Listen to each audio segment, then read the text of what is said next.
नवरंगपुर जिले में विगत 3 मास मध्य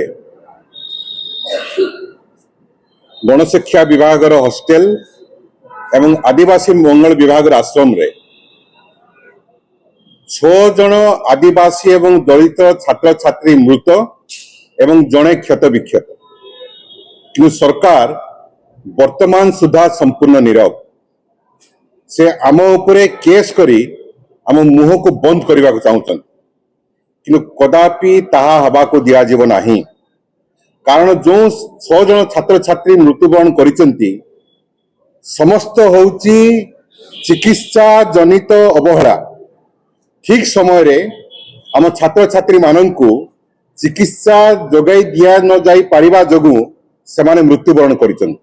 आमे कदापि चुप रहिबु नाही। सरकार आम उपर केस करी आमको दबाई पारिब नाही। ए आंदोलन को बिजु जनता दल सही दिन पर्यंत चालू रखिबो जेते दिन पर्यंत आदिवासी एवं दलित छात्र छात्री माने जो माने आश्रम स्कूल एवं 40 सीटेड स्कूल रे रहउचंती सेमाने निजको सुरक्षित मणि में नाही।